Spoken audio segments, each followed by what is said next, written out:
Wherever you go, whatever you do, throw a little at it. Omax, Vest and Briefs. கடந்த சில ஆண்டுகளாகவே India தனது எரிசக்தி தேவைக்கு வளைகுடா நாடுகளை மட்டும் நம்பியிருந்தது. தனது எல்பிஜி தேவைகளில் சுமார் 60% வளைகுடா நாடுகளில் இருந்தே இந்தியா இறக்குமதி செய்து வந்தது. கடந்த சில ஆண்டுகளாகவே அமெரிக்கா போன்ற பிற புதிய நாடுகளில் இருந்தும் தனது எல்பிஜி கொள்முதலை இந்தியா பல்வகைப்படுத்தியுள்ளது. ஐக்கிய அரபு அமீரகம், சவுதி அரேபியா, குவைத் மற்றும் கத்தார் ஆகியவை இணைந்து இந்தியாவின் எல்பிஜி இறக்குமதியில் சுமார் 81% கொண்டிருந்தன. ஈரான் போரினால் வளைகுடா மற்றும் ஆர்முஸ் ஜலசந்தி வழியாக கப்பல் போக்குவரத்து நிறுத்தப்பட்டதைத் தொடர்ந்து உலகளாவிய கச்சா எண்ணெய் மற்றும் எரிபொருள் கப்பல் போக்குவரத்துக்கு இடையூறுகள் ஏற்பட்டன. இதன் காரணமாக இந்தியாவின் கச்சா எண்ணெய், எல்பிஜி மற்றும் திரவமாக்கப்பட்ட இயற்கை எரிவாயு விநியோகம் பாதிக்கப்பட்டுள்ளது. முன்னதாக கடந்த நவம்பரில் அமெரிக்கா வளைகுடா கடற்கரையில் இருந்து ஆண்டுக்கு சுமார் 2.2 மில்லியன் டன் எல்பிஜி இறக்குமதி செய்வதற்கான ஓராண்டு கால கட்டமைக்கப்பட்ட ஒப்பந்தத்தை இந்தியா வெற்றிகரமாக முடித்தது. இந்த ஒப்பந்தம் இந்தியாவின் ஆண்டு எல்பிஜி இறக்குமதியில் கிட்டத்தட்ட 10% குறிப்பதோடு இந்திய சந்தைக்கான முதல் கட்டமைக்கப்பட்ட அமெரிக்க எல்பிஜி ஒப்பந்தமாகவும் அமைந்தது. இந்நிலையில் இந்தியாவுக்காக அமெரிக்காவின் எல்பிஜி படிப்படியாக அதிகரித்து வருகிறது.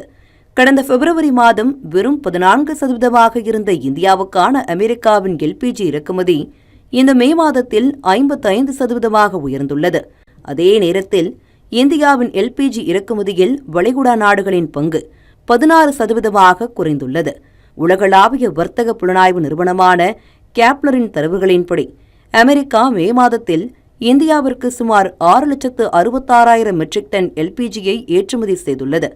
இந்த ஏற்றுமதி கடந்த ஏப்ரல் மாதத்தை விட 73% அதிகமாகும். மேலும் ரஷ்ய கச்சா எண்ணெய் இறக்குமதி கடந்த மாதத்தை விட 24% அதிகரித்து ஒரு நாளைக்கு 1.95 மில்லியன் பேரல்களாக உயர்ந்துள்ளது. இது கடந்த 11 மாதங்களில் 2வது அதிகபட்ச அளவு என்று கூறப்படுகிறது. இது இந்தியாவின் மொத்த கச்சா எண்ணெய் இறக்குமதியான ஒரு நாளைக்கு சுமார் 4.9 மில்லியன் பேரல் என்ற கணிசமான பங்காகும். இதற்கிடையே ஒரு நாளைக்கு சுமார் 266,000 பேரல்கள் வெனிசுலா கச்சா எண்ணெயை இந்தியா இறக்குமதி செய்தது. கிட்டத்தட்ட ஒரு வருட இடைவெளிக்கு பிறகு கடந்த ஏப்ரல் மாதத்தில் இந்தியா மீண்டும் ஒரு நாளைக்கு சுமார் 283 பேரல்கள் என்ற அளவில் வெனிசுலா கச்சா எண்ணெய் கொள்முதலை தொடங்கியுள்ளது. கடந்த மே மாதத்தில் ஓமனில் இருந்து இந்தியாவின் கச்சா எண்ணெய் இறக்குமதி சுமார் 179% அதிகரித்துள்ளது. ஆனால் ஐக்கிய அரபு அமீரகத்திலிருந்தும் சவுதி அரேபியாவிலிருந்தும் கச்சா எண்ணெய் இறக்குமதி முந்தைய மாத அளவை விட 48% குறைவாக இருந்தது என்பது குறிப்பிடத்தக்கது.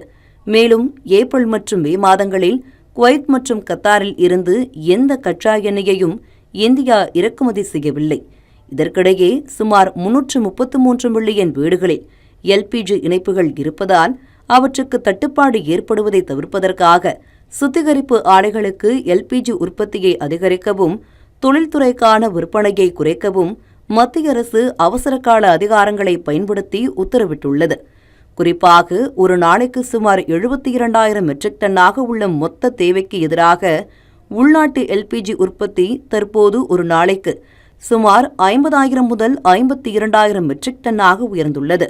70% ஆர்முஸ் ஜலசந்தி கடல்பாதை அல்லாத பிற இறக்குமதிகளால் இந்தியாவின் கச்சா எண்ணெய் விநியோகம் பாதுகாப்பாக உள்ளது.